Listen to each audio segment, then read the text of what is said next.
Welcome, our fellow lovers of love, and thank you for joining us on yet another excursion through the stream of consciousness, down the river of tranquility, to fill the lake of life with love.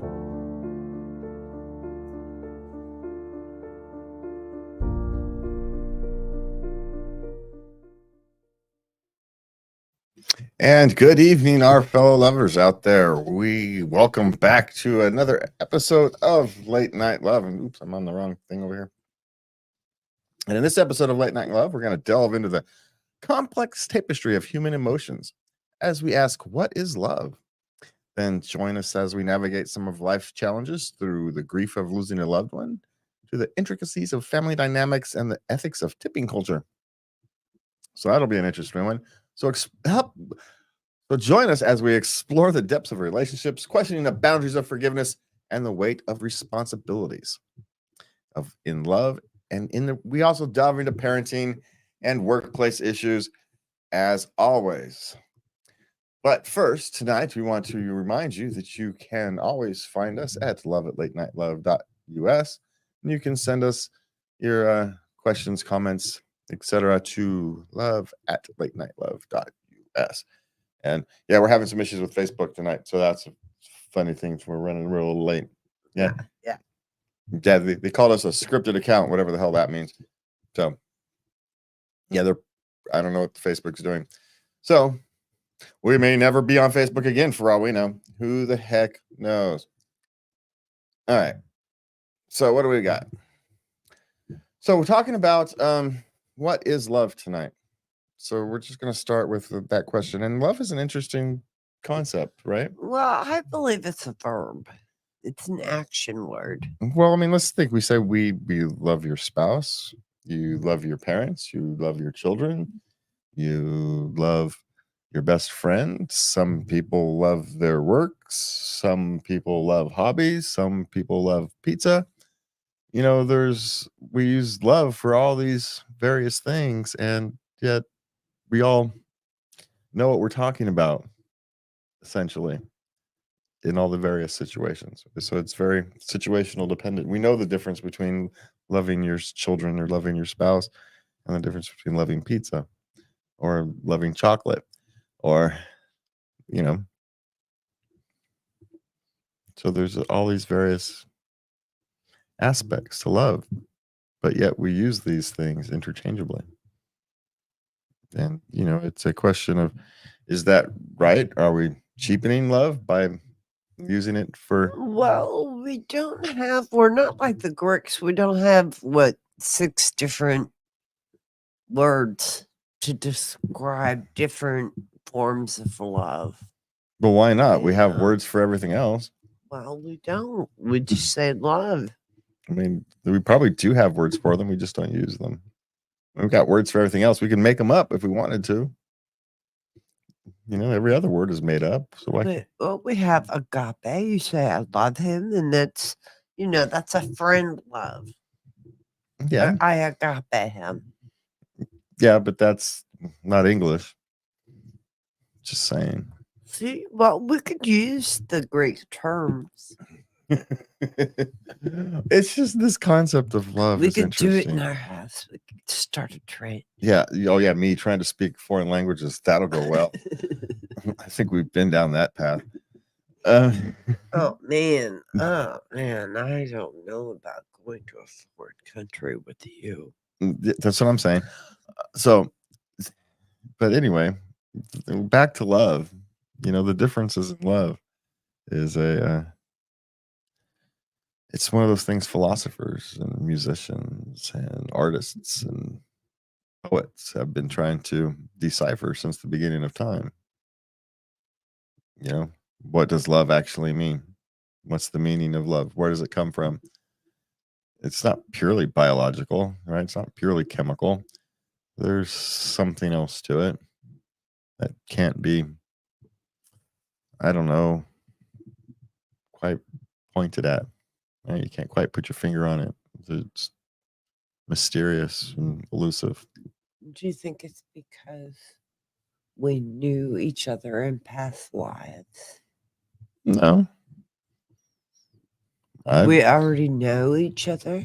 I don't pretend to understand any of these things.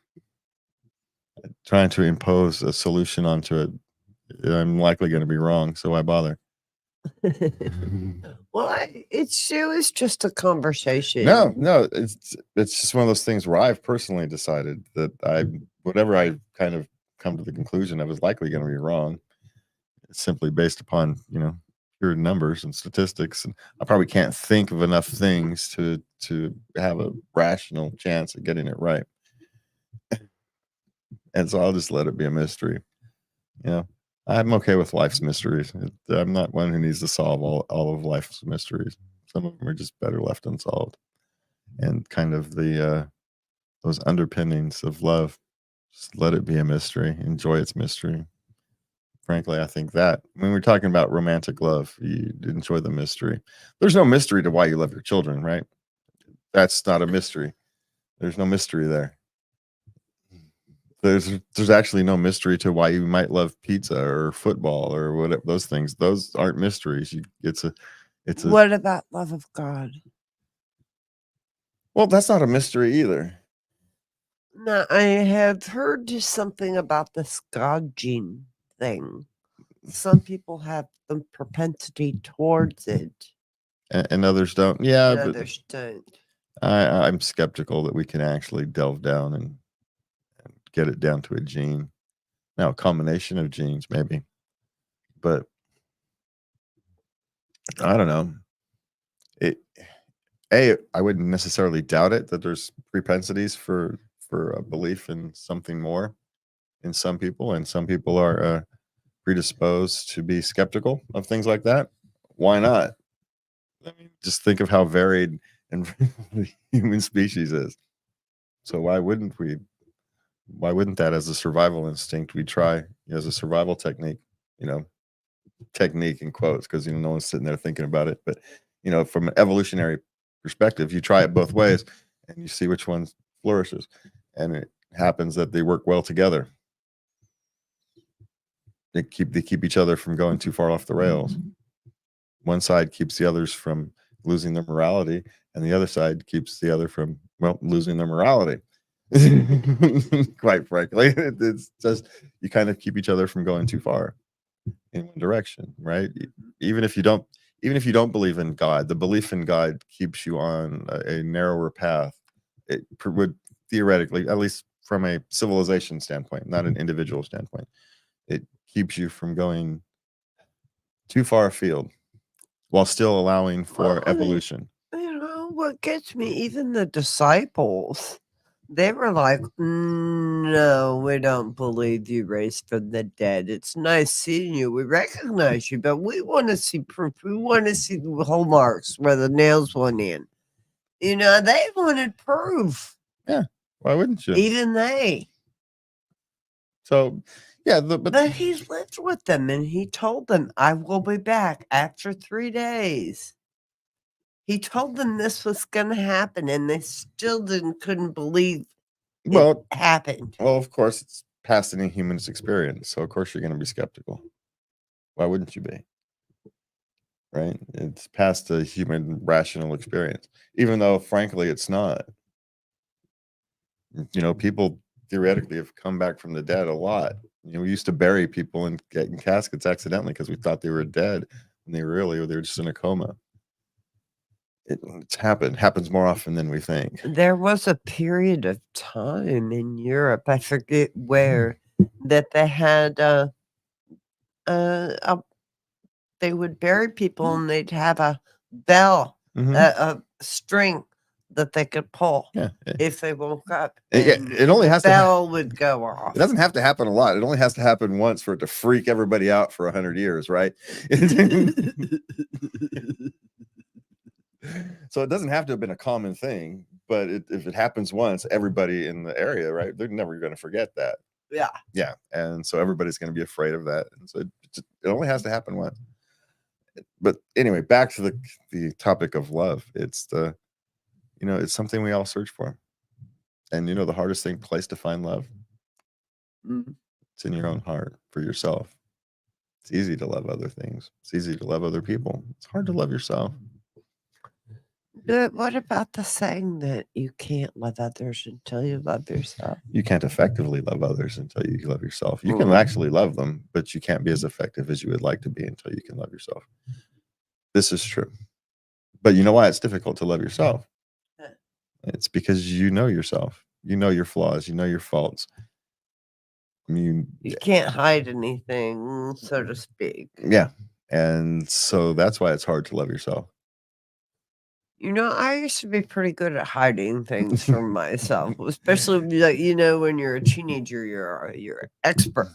Yes. Well, But- denial is not just a river in Egypt, right? Right. But I noticed as I get older, I can't do it as much as long as I used to. Now it's like 2-3 days. I'm like, oh man, we got to admit we were wrong. All right. So let's go ahead and we'll move on. We got some questions about life tonight we're going to start with. So what do we got tonight, honey? Okay, we got life questions. Okay. Okay, this is a sad one. My son passed away. Everyone was there at his funeral. His mom, relatives, and friends, except for me. I avoided it on purpose. Was it wrong that I didn't go to the funeral? Well, from my perspective, funerals are for the living. They're not necessarily for the dead. And if your needs for mourning did not involve going to the funeral, then your needs for mourning did not go to the funeral. It's not everybody needs to mourn the same way. Not everyone does. I've learned that. And so if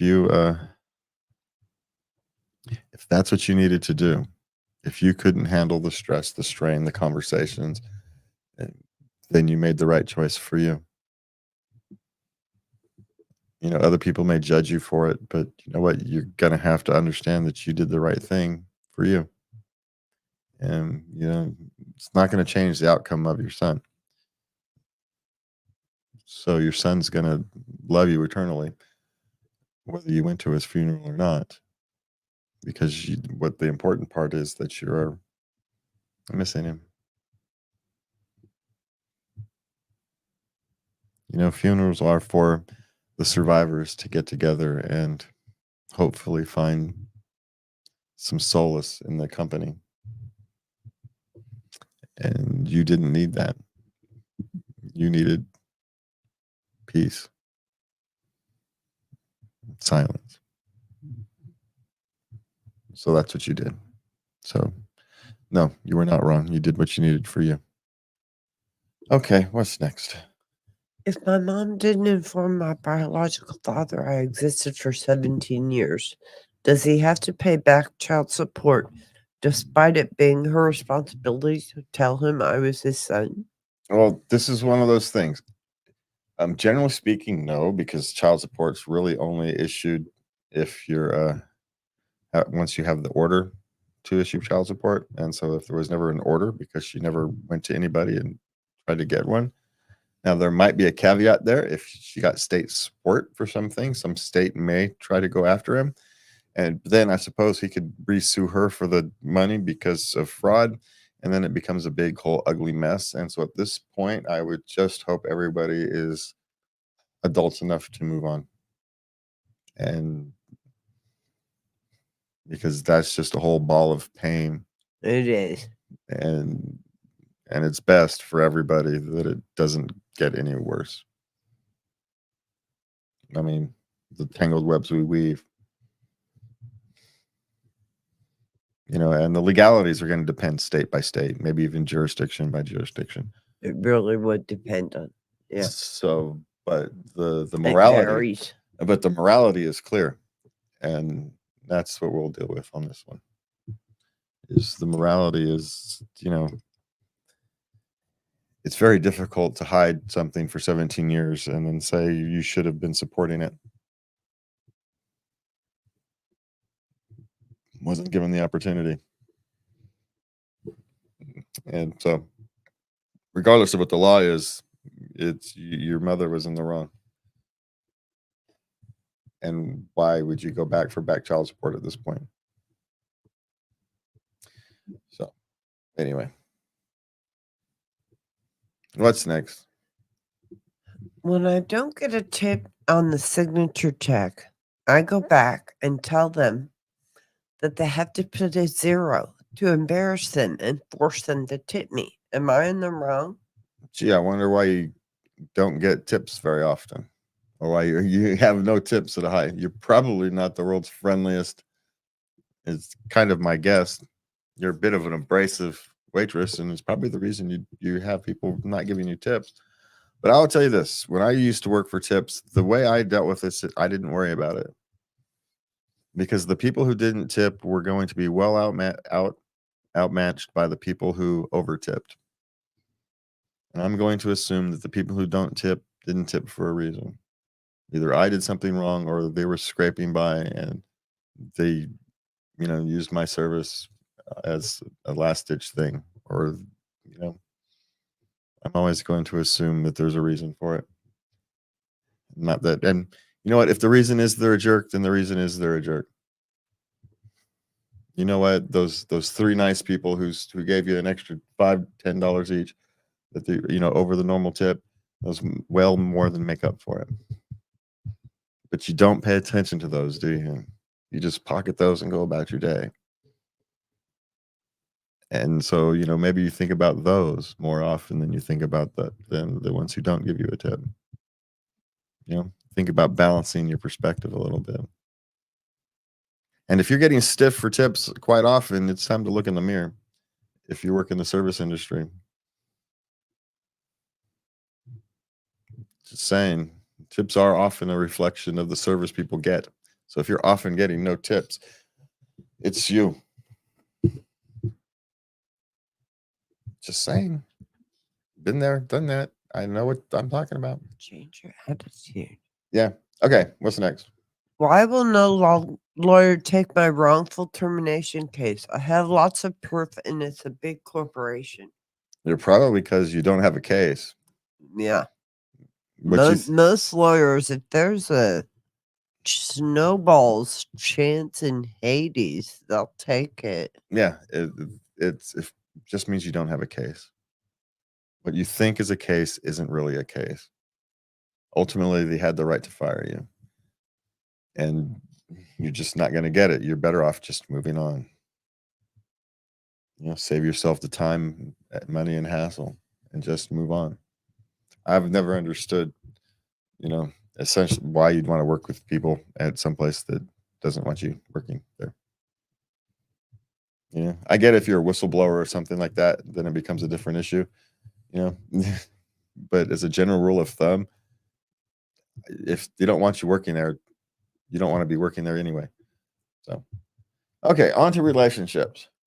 Okay, I am thinking about breaking up with my boyfriend after meeting his family.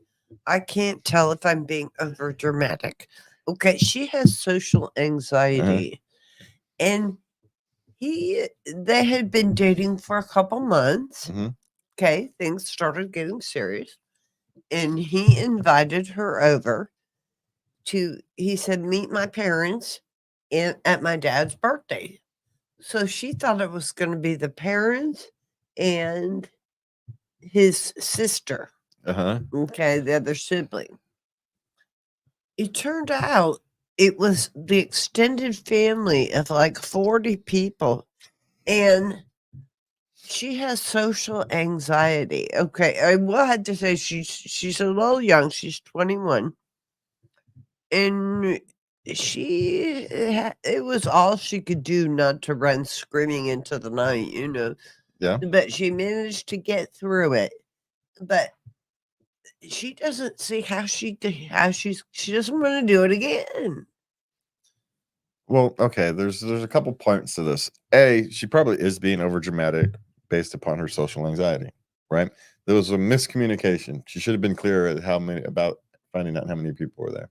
Is it a big shindig, or is it literally just family? Right? She's assuming it's like her families get together. So it's 6 people, and he's assuming everybody has. They're young. Their worldview is small, right? So what they experienced is what's normal, and so they just didn't communicate. That's a failure of communication that can be worked through. It's not really a big deal. Now, she is going to have to learn at some point to deal with her social anxiety. I'm proud of her, right? For managing through it, right? That's a win. She should take that as a win. She needs to learn to take these things as wins. Because if she continues to take these things as, oh, I just kind of suffered through it. No, you didn't suffer through it. You powered through it. With strength, determination, and will, she powered through it. That's vastly different than just barely getting through it. No, she powered through it. She needs to change her attitude with her social anxiety, because otherwise it's going to drag her down her whole life. Trust me. I know what I speak in this.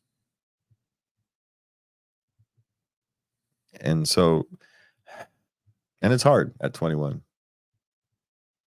It's hard at 31. It's hard at 51.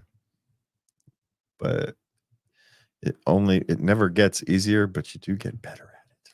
What about 54? Never stops. But you do get better at it. You get better at it, yeah. Yeah, you just get better at it. So, yes, you're being overly dramatic, but no, it doesn't mean there's things. Hey, learn from this. Learn that you guys have to learn to communicate better. Be clear about what's happening, what your intentions are, what your expectations are. Right? Since you're 21 and 22, it's perfectly normal, right? Don't sweat that one. That's perfectly normal. It's a learning experience. And to change your attitude about when you don't have to do these things all the time, but once or twice a year, you're going to have to buckle up. That's what relationships are about, and do something for the other person. And as long as you get the reciprocation, then it works. It'd be good for your soul. These people might like you. You're a likable person. Why wouldn't they? Just saying. All right, what's next? Okay, my ex wants me to raise her child that she had when she cheated on me.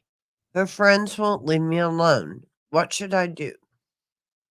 Okay, this woman, she is saying it's his, and he's saying, man, that kid looks a lot like the guy she cheated on me with. Well, this is an easy solution. This is the old-fashioned paternity test. Yeah. And it is what it is. She wants you to raise this because she knows you're actually the better person, but she made her bed. So yeah, she's gonna have to lie in that bed. She is. You are under no obligation. Now, you may choose it as a humane thing to do, be like Joseph, take care of a child that is not necessarily yours. But that is a noble thing to do, but it's not required. Okay, what's next? My wife acts like and tells people I'm misogynist and lazy when I'm absolutely not those things. What can I do to get her to stop? I may need to get her into counseling with you to really make this point across. Do I want to put it? She's sabotaging the marriage deliberately, without actually. She's trying to make him so miserable that the marriage ends. That's the point of this kind of behavior. Right? I don't know. We think, really? That's awful. Yeah. Why would someone do that? Are people so chicken? Yeah.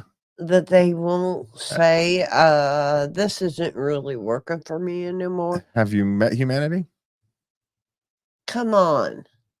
Well, hey, it's either that or it's worse, or that's just pure psychological abuse. Which one do you prefer? Well, in any event, you still need a counselor. Yes, you will both need a counselor. My suggestion is that in the lawyer. Okay, what's next? I'm And I want to be clear: if the situation's reversed, it's the same thing. There comes a point where that's emotional abuse, even if it's accidental. It is. Now, if she's a comedian and she's off just kind of joking around, right? It's a different story, but it doesn't sound like she's a comedian. No, she's not. All right, so what's next? Okay, I'm really unsure if moving out with my boyfriend is the right move because I'm tired of paying for everything. What would you do if you were me? Lordy, don't move in with him. Yeah, unless he's capable of contributing his portion of the household duties. Yeah. Whatever that breakup may be, then no, why would you do that? You don't take roommates that aren't, roommate material. Yeah. It's still a roommate situation. And if you can't trust your roommate to take care of their half of the responsibilities, then you can't trust your roommate to take care of the half of the responsibilities, and you don't move in with them. Yeah. Those are two, the boyfriend and roommate thing are, in a sense, two separate things. Mm-hmm. So. It kind of is, isn't it? Yeah. When you live with someone. Yeah. There's this roommate part, and then there's this. Yeah. Until you romance part. Until you've completely melded your life. Yes. That's what it is. But business is business. Yeah, it's kind of cold. And it's until there's the proverbial ring on the finger, this business is business. There's always part business. And you would be even after, I mean, you still have certain responsibilities. Yes, but at that that you point, have said you're going to meet. Yes, but again, at that point you've hoped that you both have made rational choices at that stage. Then you've gone through this part, and you are trusted business partners as well, right? That's the thing, is you get married because you no longer have to worry about part of those things. They've already proven themselves in certain areas, and you don't no longer have to worry about it. That's the point. So anyway, no. The quick answer is no. No, if you're paying for everything now, it's not likely going to change anytime soon. Not that it's never going to change. Who knows what kind of a patch he's going through, depression or issues with the job isn't paying very much, and or his rent is insanely high. There are caveats to that. Maybe he's a hardworking person, but he's living someplace that has insanely high rent and high costs, and he's got a car payment or something of that nature, and so so there may be caveats to that, but general rule of thumb, this answer is no. Okay, what's next? Do I get a divorce? I caught my husband inappropriately texting a client again. Well, it's the again part is probably the answer. Means yes, you probably are headed that way. Unfortunately, yeah. It's the again part. Now, maybe there's something fundamentally wrong in your relationship that you can fix that would solve this. Maybe there's some form of unhappiness that is leading to it, but my guess is not. So, yeah. So likely is the answer is you're headed that way. Now, it's still time. Probably maybe hasn't actually broken past anything irreparable yet, but he's on that freeway, and that's a dangerous place to be. So, and it would not be, to protect yourself, it would not be irrational for you to get off. You put it that way. Yeah. Okay, what's next? I did a paternity test on my toddler son. The results were confusing. Should I ask my brother to also take a paternity test? Here's another one. He resembles his brother. Well, but that doesn't mean anything. Family resemblance. Yeah, that's a family resemblance thing. Yeah. but this the result's confusing. How can it be confusing? Yeah, well, I would have it done professionally. What are these at-home things? well, I'd do it again. Right. I just take it again because tests can get weird. Try the paternity test again. But yeah, just because it looks more like your brother than you, guess what? You and your brother share the same gene material. So yes, it's entirely possible that your kid comes out looking more like your brother than you, especially when they're young, right? They're going to change. So that is not a sign of anything. Yeah. That's not a sign of anything. Strange paternity tests may or may not be, depending upon how confusing results would be. The real question you should ask yourself is, why are you questioning? Is it just that it looks more like your brother than you, or is there some other reasons you are questioning? That would be the question to also ask. I would be asking myself. Okay. I'm not sure this one belongs in this part, but okay. I accidentally punched my girlfriend during sex. How do I get her to forgive me? Okay. Now, it was just a wild... Like a wild elbow or something. Yeah. I mean, these things happen. Wild elbows. They do, yeah. Wild elbows or slippage, your hand slips. It was one of those. Yeah. It can happen. And if she's not being forgiving of that, she's likely just inexperienced at these kind of things. Because they happen, accidents happen during sex. Yeah, bodies are slippery and and twitches can happen in inappropriate times that are just happen to be okay, just wait until you get the headbutts and all kinds of weird things are going to happen. Nice time, all of a sudden the leg slips and next thing you know you're crashing to the floor and going, we need to call the ambulance because this is going to be really embarrassing. These kind of things happen. Just saying, injured knees and bad shoulders, and it happens. So how do you get her to forgive you? Time. She'll get over it. It'd be my guess. It's assuming it's not a real punch. And it's assuming it was an actual accidental. It was an accident. Yeah. Because elbows and things happen, right? It just in the whole thing, in the whole post, he was really upset that it happened. He loves her a lot. He did not. This was more a relationship thing than a sex thing. Okay. Yeah. These kind of things happens, and she's just gonna have to get over it at some point. Yeah. Yeah, because this is also one of these things. The harder you try to get her to forgive, it builds its own thing, becomes its own thing. So that line of how often to try and how to say, I've done as much as I can do. You're gonna let, chips are gonna fall where they may. Sometimes just allowing the chips to fall where they may is actually a very powerful relationship move. Fine, I've done all I can do. Yeah. I've done all I can do. I love you. I've done all I can do. And, not resentment. There's no resentment. You can't be passive aggressive in the thing. You literally have to just be willing to let some things go in order for them to let some things go. There you go. Relationships are hard. So how's that?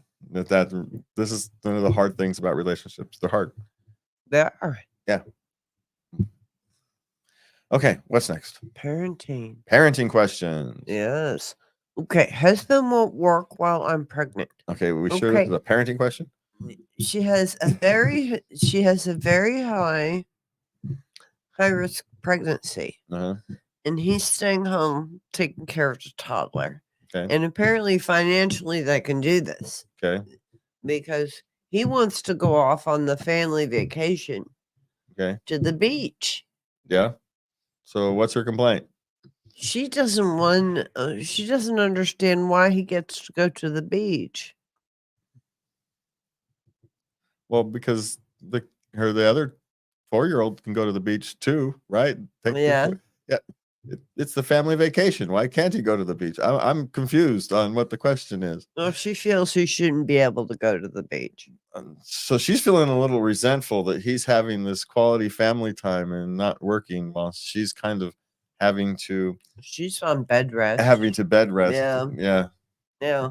And I understand the resentment. I really do, but it's misplaced. I get it. She's miserable. She doesn't get to go out to do these things. Emotionally, it's completely 100% understandable. I feel her pain. I do. I really, really do. But it's misplaced.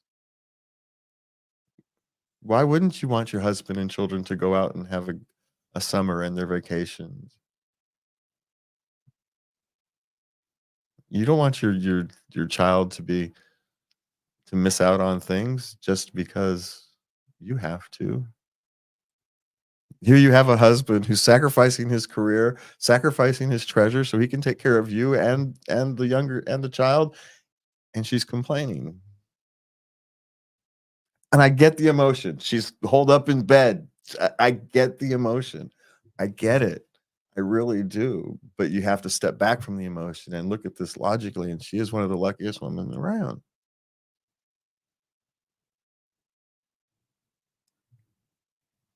And so I'm not throwing any stones at her, right? Because it's something that anybody can understand. Mm-hmm.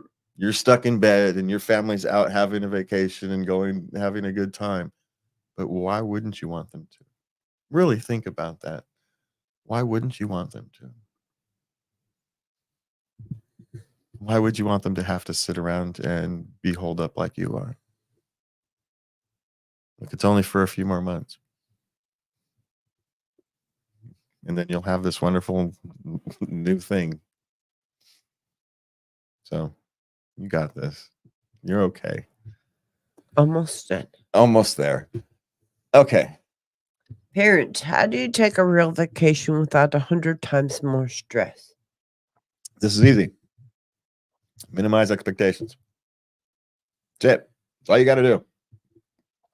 If you create your expectations as you're just spending some time with your children, enjoying different scenery or whatever it is you're going to. If you're camping, it's camping. If you're going to Disney World, you're going to Disney World, right?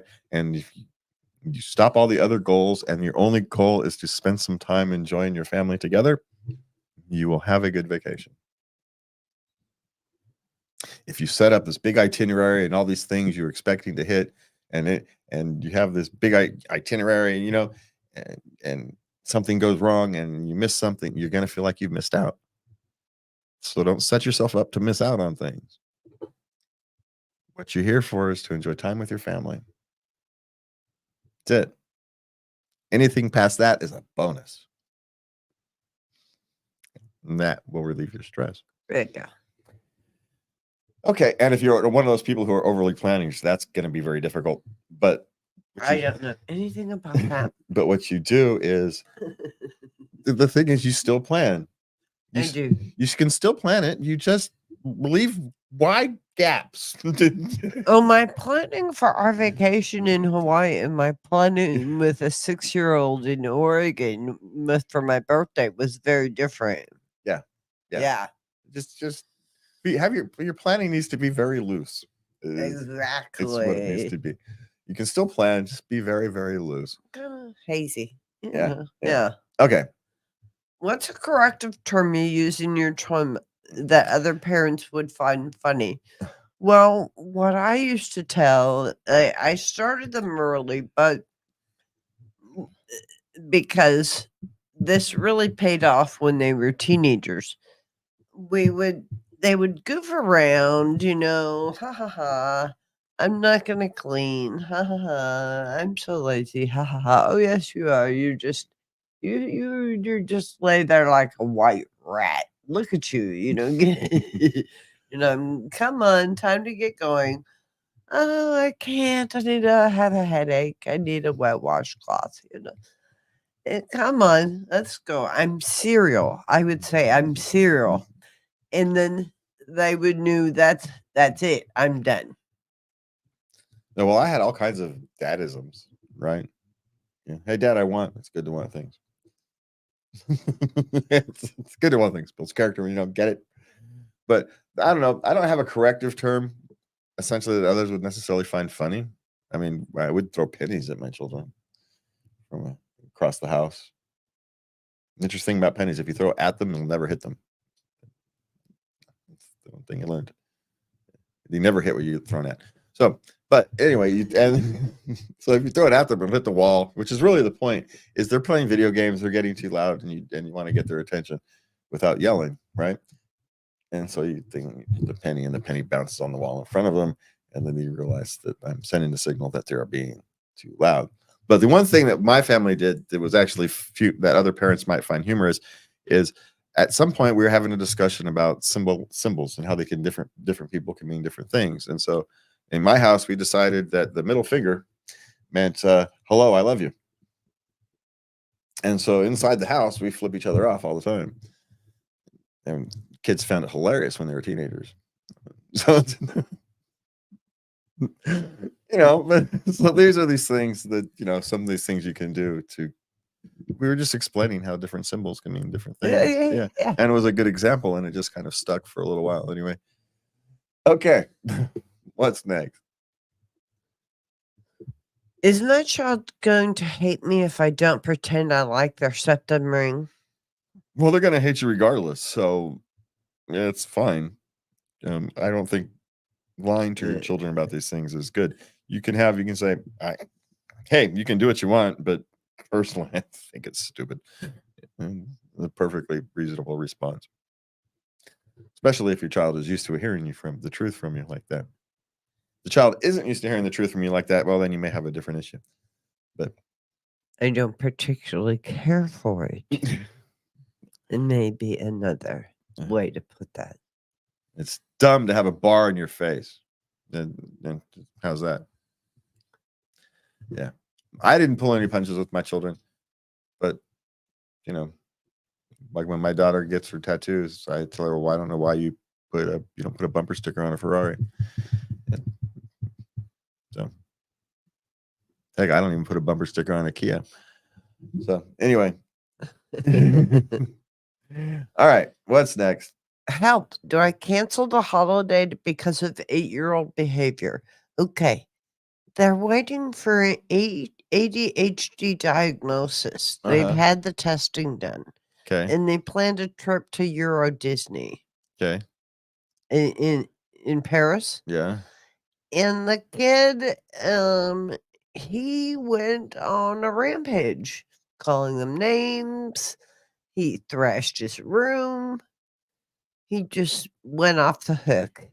And they keep telling him, they're going to cancel the vacation, but it doesn't seem to do any good. Well, because it doesn't care about the vacation. They care about the vacation. Mm-hmm. He doesn't care about the vacation. Now, what his rampage is about might be difficult to understand. Whether it's an ADHD diagnosis, which they hand out like candies, it's almost meaningless these days. Or he's having to deal with some other trauma that is undealt with. Okay. Children lash out for reasons, right? And it may be that they can't process the world at the moment. Maybe he's got an issue and he can't process the world. Or sometimes there's some undealt with trauma. And you're going to have to figure out which one it is. Now, the question isn't whether you cancel the holiday because of his current behavior. The question is, can he behave himself during a Europe holiday? And if you think the answer to that is no, then you have to cancel the holiday. It's got nothing to do with his current behavior. It's because you can't. Who wants to be in Euro Disney dealing with an 8-year-old temper tantrum? Right? You're not even. I'm assuming they're in the United States. They're talking about going to Europe for. Yeah. Yeah. And they have a 4-year-old. Yeah. Do you really want to do that? Right? It's not as a punishment. You don't want to cancel it as a punishment, because then he's not gonna 8-year-olds don't comprehend that kind of thing, right? He's not interpreting the world correctly. He's sure the heck isn't going to interpret that cancellation appropriately. But that doesn't mean that you don't cancel it. You cancel it because it will be a negative experience for everybody. That's the reason you would cancel it. And if you want to create an experience for your 4-year-old, Go to Anaheim. yeah, go to Yeah. someplace closer to home where Yeah. it's not such an ordeal. And if Yeah. one of you has to, and if the worst case scenario is one of you has to kind of leave while the other one takes the 4-year-old and enjoys the rest of the day, then so be it. So be it. But you can't really do that if you're at Euro Disney. No. It's too big of a thing. So that would be our suggestion. Downscale your holiday. Downscale it. Your holiday, and be prepared for one of you to have to kind of miss part of the trip. Yeah. Yeah. Okay. Daughter at college not responding. Okay, she didn't enroll in classes beginning of the term. She hasn't been responding to her parents' calls or texts. Her best friends calls or texts. She's not responding. The only the only proof of life is the roommate says she's there. She sleeps there. She comes and goes, but she's dropped out. That's a difficult one. And they want to know, what should we do? Well, personally, I think you need to pay a visit. Yeah. And ask her, what's going on, hun? Yeah, that actually is probably a good idea. You're going to have to go pay a visit. Or if you've got family in the area, if they're far away, pay a visit. Just kind of put eyeballs. I think so. Because it could just be a rebellious 20-year-old, right? They're free. They flunked out of school or got suspended because they were participating in one of these protests at school or something, and she doesn't want to say anything, so because she's embarrassed, and everything is necessary. It's fine, except she's got things she's got to deal with, and she's not dealing with them. It's probably the most likely case, right? Something of that nature. I mean, it could be worse, but we'll hope for that. But you are going to have to go put some eyes on her. Yeah.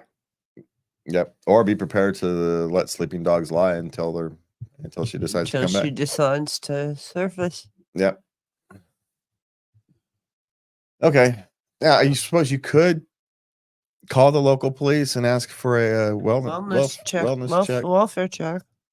Yeah, I mean, you could do that. There is the third option. Okay.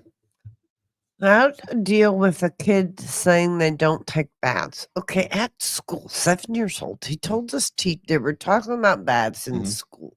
Yeah. And he says, no, I don't take baths. Well, it probably takes a shower.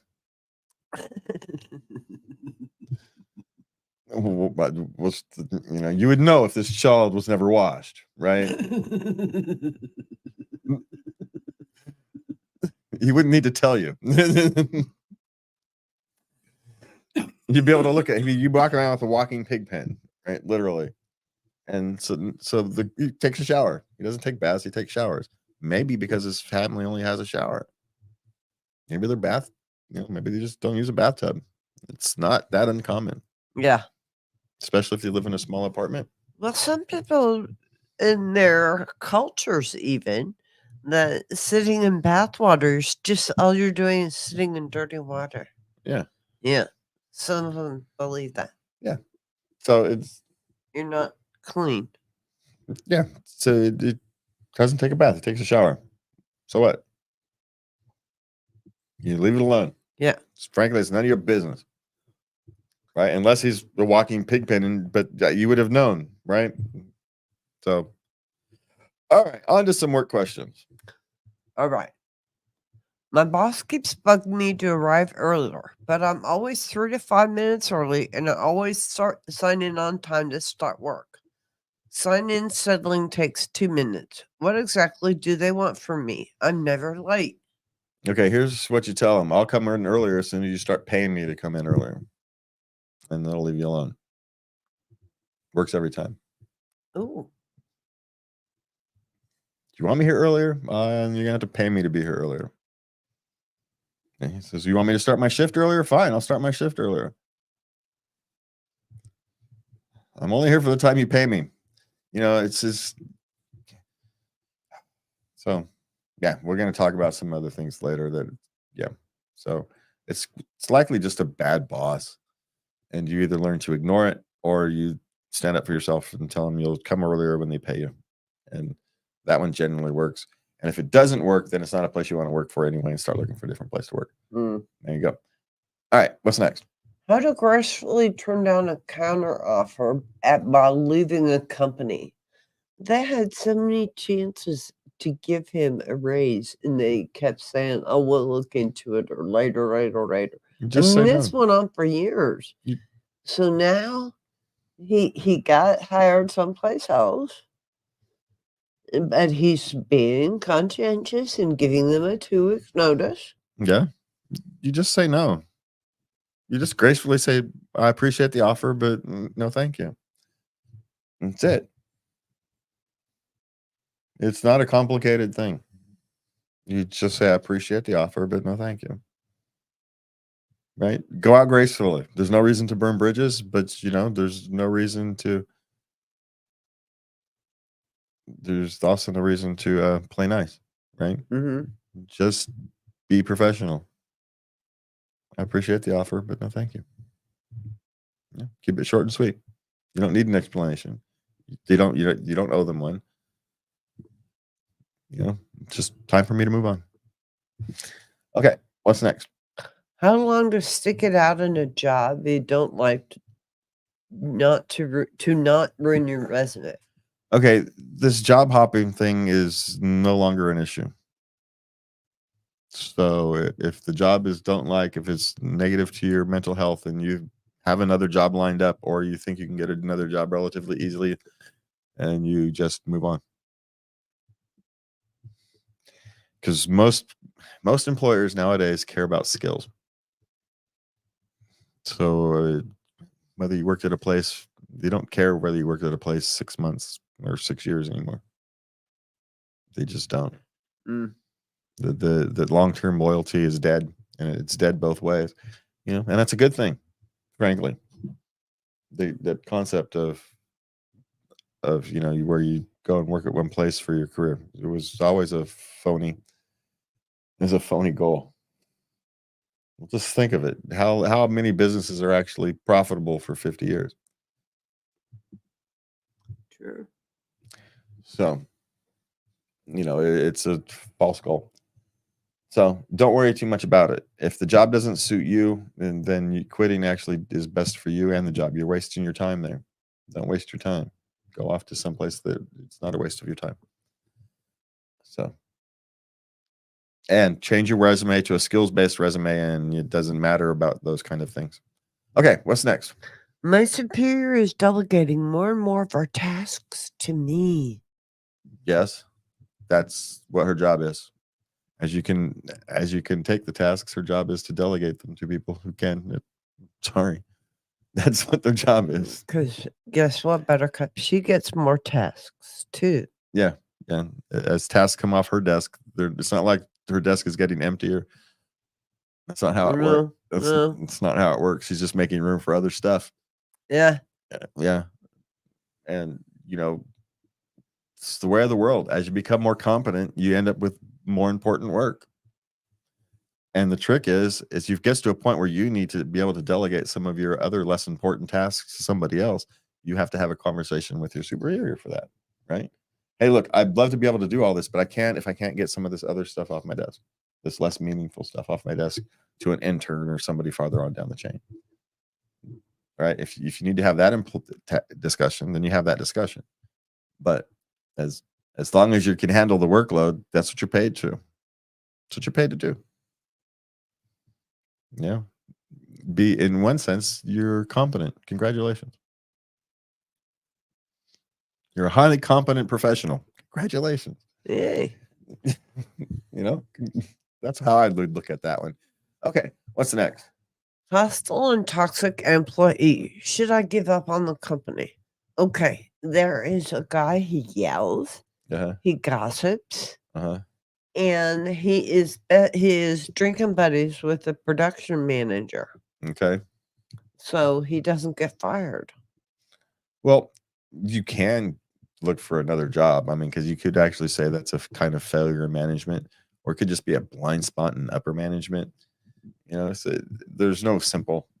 I mean, if there's just one, you're going to have a toxic employee anywhere you work. There's going to be always at least one, right? You get more than 10 people, one of them is going to be toxic in some form or another, right? It's just the nature of humanity. So the question is this one you want to deal with or not? How often do you have to deal with it? Or is it just annoying? And, we all have to make these choices. Yeah. So, and is it just that blind spot, where a production gets done so upper management doesn't care? As long as the end goals are all met, then they don't care how. That's its own sign. Or are they just so busy and, they're just not seeing it? It's still a management failure, but the type of management failure is what would make that my decision. So, do you give up on the company? Depends. How's that for a non-answer answer? Okay, so what's next? How to politely tell someone to stop asking you for job recommendations. Tell them you don't do those. Ah, Well, see, there was a time where people would come and ask me to give political endorsements, and I said I don't do endorsements. And so eventually people stopped asking me for political endorsements. ooh.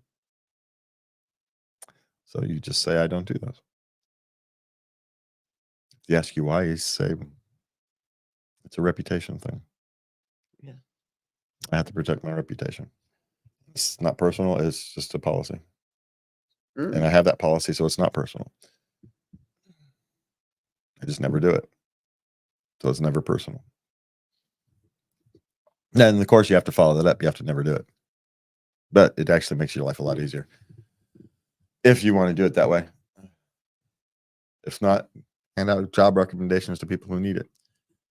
Now, if it's someone who you just don't want to give a job recommendation to, but they know you hand out lots of job recommendations to people, then you're going to have the difficult conversation that person isn't worthy. And tell them why and be honest with them, but kind. You can be honest and kind with something like that. It's not easy, but it can be done. All right, what's next? Starting my first full-time job in September. Am I going to develop a dependence for caffeine? Well, do you have a dependence on caffeine now? The job itself isn't going to make you dependent on caffeine, right? That's you. And oftentimes the dependence on caffeine isn't really dependence on caffeine. The dependence on the routine. It becomes routine more than caffeine because at some point you just become immune to the caffeine. You kind of are. It's barely a pick-me-up in the morning, yeah. It's the routine. It's just part of what you do to get going. And not everybody does it. You don't have to drink caffeine. You don't have to start the day with this coffee. You don't have to start the day with the soda, right? Lots of people don't. There's you are in control of this, right? There's no no one's gonna sit there and force feed you coffee. You don't have to drink it. You can get up and go to the gym and do all that stuff before you go to work, so you don't need a coffee. Yeah, if that gets your blood flowing, right? Whatever you do. But lots of people. So no, how's it at? You might develop a dependence on caffeine over the course of your career and jobs and whatnot, but you are in control of it. So how's that for an answer? There we go. Okay, what's next? On annual leave, work still wants me to come in. What, did something happen? Was there like an emergency or something? Did he say? No. They didn't say any details? No. Well, because there are times, like if there was an emergency at work and I was on an annual vacation or something, and something happened at work and people couldn't figure it out, they would call me and ask me to come fix it. They just would, right? Because, I'm the one who can come fix it. Now, if I was out of state or out of country, they'd be out of luck. But, sometimes when you sign up for things. You sign up for a greater responsibility. And if you can pull it off without too much issues, then fine. If they're asking you to come in and cancel your whole vacation, maybe it's a little far. If someone got in a car accident and now everything's having to shift and things be done, you're not required to come in, but it might be the right thing to do. In an emergency, to come in and pull together and try to. Now, again, if you're in Jamaica and you can't cancel it short and whatnot, sometimes things happen. But if you're just taking an annual leave and you're having a staycation and something happened and you need to go into the office for a couple hours to get them through an emergency, are you right to be irritated? Yes. Yes, you are. Should you probably go do it anyway? Yeah. Probably. Yeah. Yeah. So there's no simple answer there. It's a wide range of depends. I can't give a good answer. All right, what's next? I have an employee who left work early and was saying he needed to go home and think about whether he was going to continue working here or not. Should I fire him for his lack of commitment? Well, no, it'll save you money if he quits. So let him quit. Let him quit. And maybe he may be having a emotional issue that's not worth the work. Maybe he's having an issue with an employee that you can deal with. It might behoove you to dig a little deeper and to figure out what's going on. Now, maybe he's not worth it. Maybe he's a subpar employee who you just kind of have around because you need a body. Okay. But maybe he's someone who has potential as a human being or as an employee or as a human being, and he's going through a rough patch right now, and there's something you can do to make it better.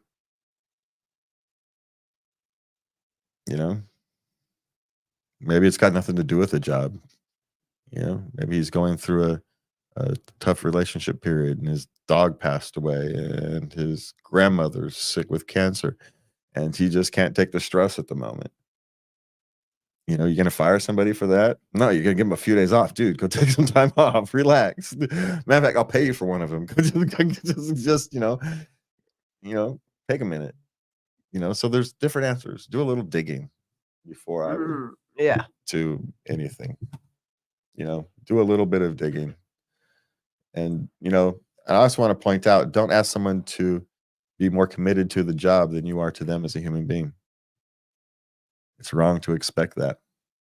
If you're going to want them to be committed to you, you damn well better be committed to them to at least the same degree, if not more. It's wrong to expect more than you're willing to give. Okay, on to our intimacy questions. All righty then. Okay, it's been an hour. Yes. Okay. Are there men out there who actually use toys in the bedroom?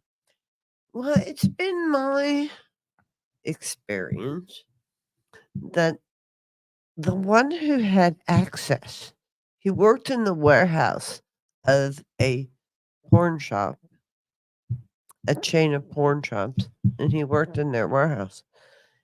He had access to everything, and he had a huge collection. But now the men who that other men that I've known don't really have a whole lot. Okay, well, this is an easy question. Okay, men who spent a long time alone are more likely to have toys in the bedroom than those who didn't. Oh. And we're talking probabilities here, not universal. There's nothing universal about sex, right? Ever. So everything's with big caveats, right? Big generalities. But just generally speaking, those who have spent more time alone, where they've had to entertain themselves, will have had more creative ways to entertain themselves. Those who have had partners that are able to entertain with them don't have much of the need unless their partner wants one. And then you've got half of men who would be intimidated by that.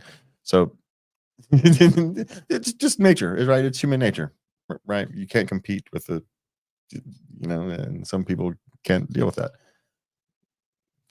It just is. You know, complaining about human nature is silly. It just is. So, Consequently, the guy who had the large collection? toy collection, Yeah. yeah, we were on a breakup, and I did a photo shoot, just topless, and he found out about it after we got back together, and he broke up with me because he couldn't handle it.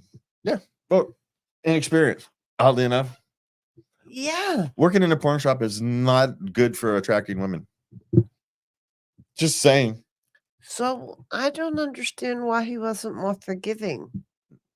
Because he's been rejected a lot. And he's hurt. Huh. And it had nothing to do with you, really. It was just his pain came out at you.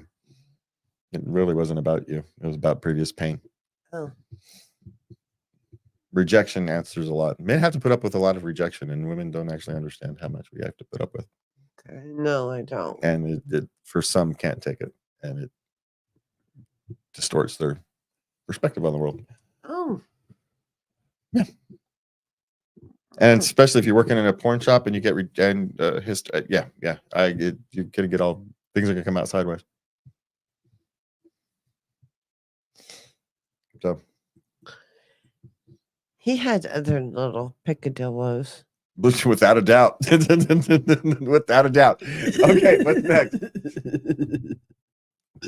When should I shoot my shot on a 2-week trip? What am I assuming here? That their boyfriend and girlfriend or No, they were friends. And now recently they've been flirting, and she invited him on a trip. Okay, here's the thing. Don't plan it. If you're gonna shoot your shot, the time will either make itself known or it will not. The more you try to plan this and overthink it, the more awkward and whatnot uncomfortable it's going to become, and the less chance that it will be successful. The only way for this to actually work is for you to take the expectation off, drop the expectations, and just let nature take its course.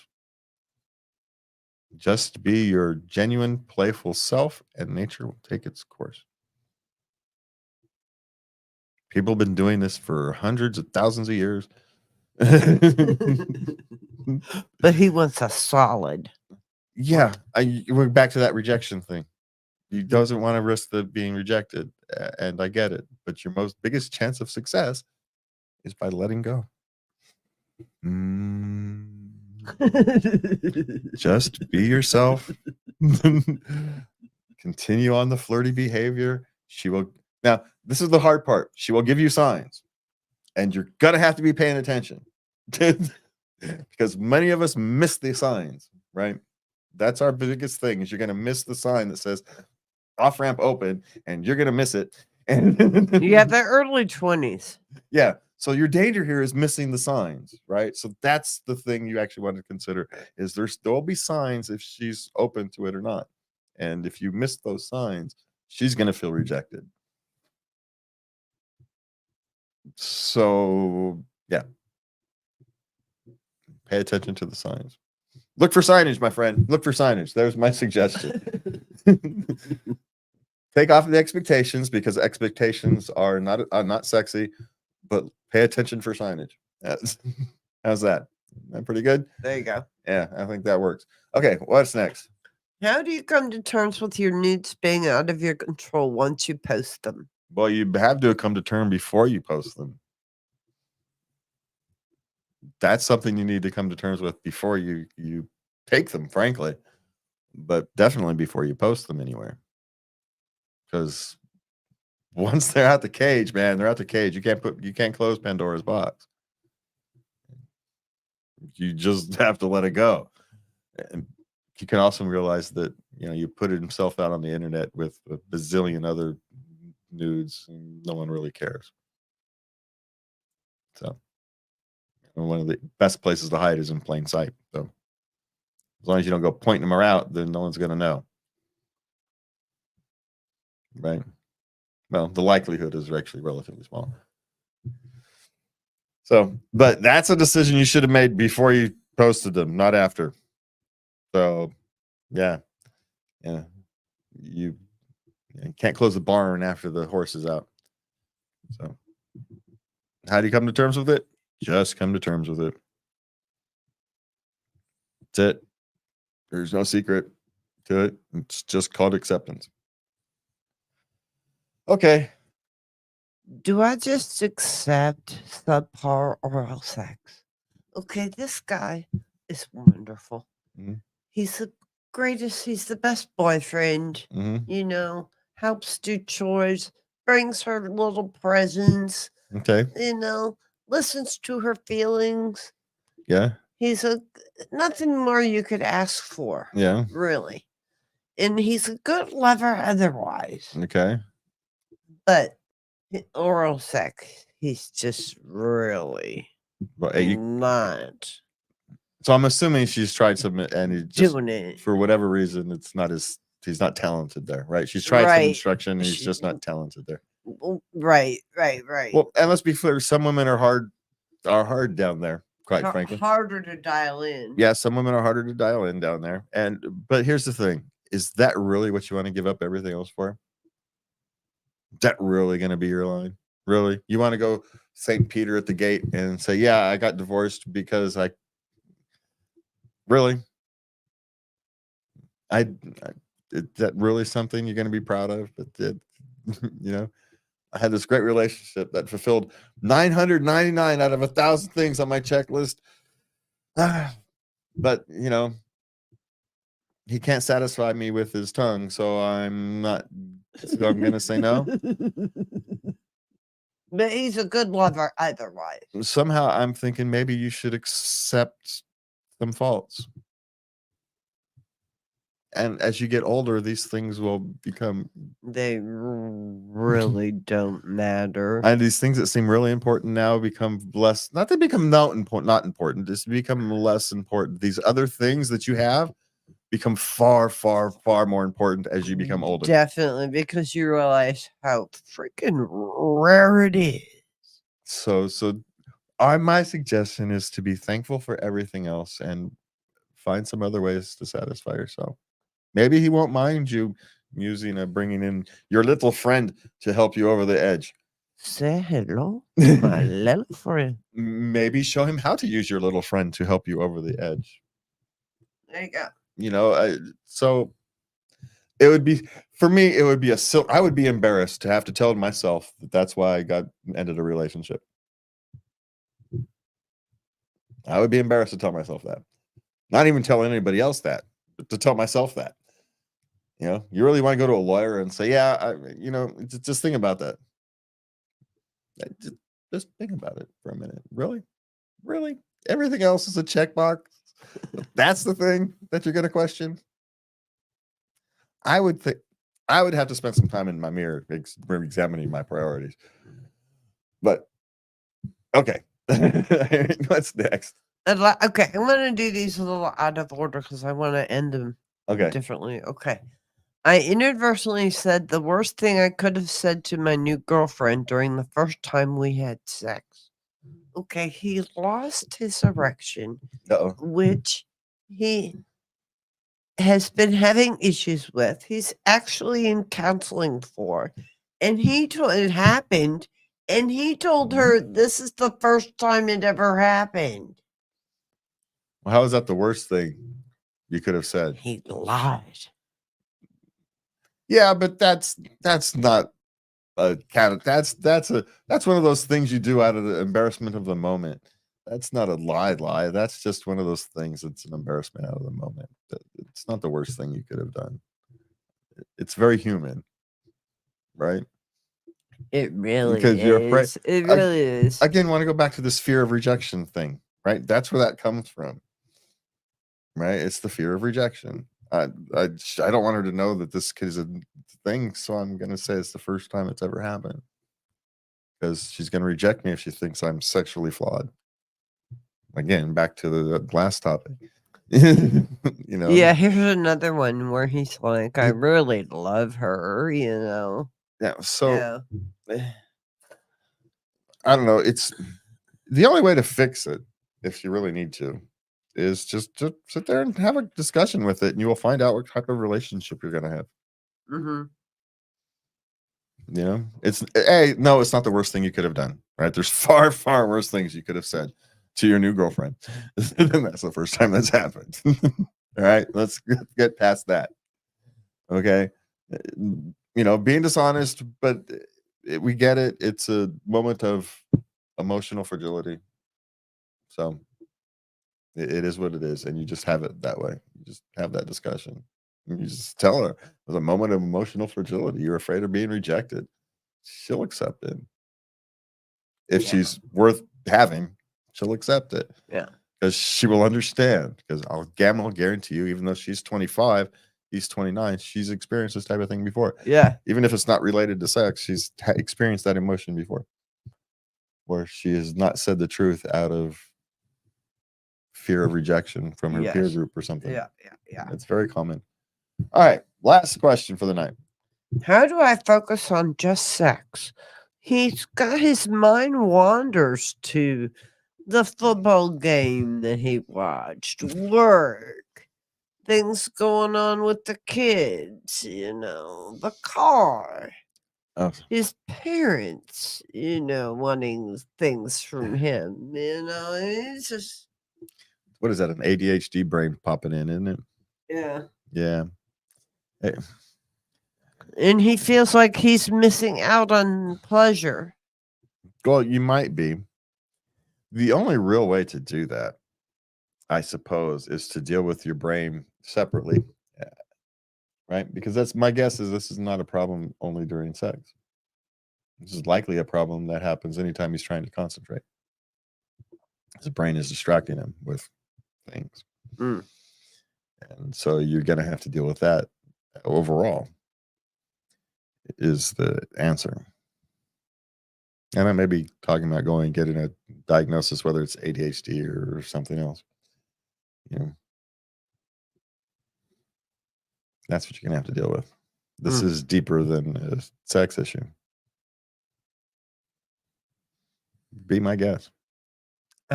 He's just noticing it during sex because it's in front of his face and disturbing. But my suspicion is he has lots of disturbances in his thought process during the day, where these thoughts bounce in and out. Okay. It's just easier to not notice, right? Because the rest of your day, you don't have to be so in the moment as you do when you're intimate with somebody else, right? When you're intimate with somebody else, you're right there. It's the one-on-one thing. And so these kind of mental interferences are more noticeable than you are if you're in the day, you're sitting there, you're working away. And well, no, I have to admit that I have in relationships, things got routine, right? And I've had my fun. I'm done. But I'm not going to be selfish and get up and go, okay, well, I'm going to go make myself a sandwich. Let me know when you're done and we can smoke a joint. So, you know what my mind does? Goes to maps of the city and ways of driving around different directions. Well, I mean, hey, you can think of it.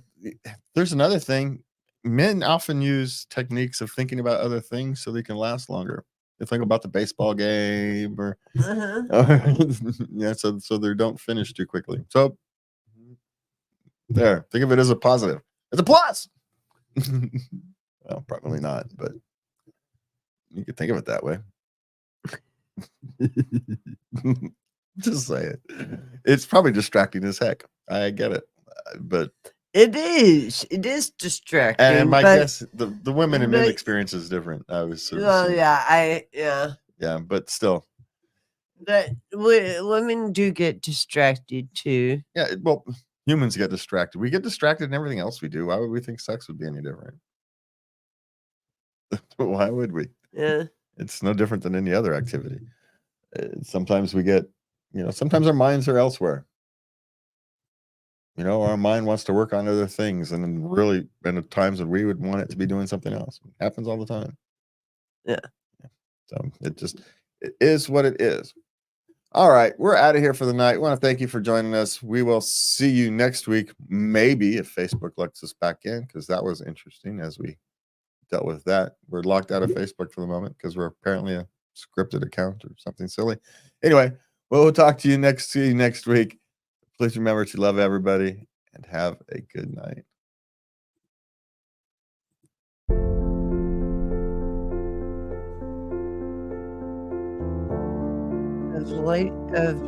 I can't get into any of my Late Night Facebooks. Love? I can't get into any of my Facebooks.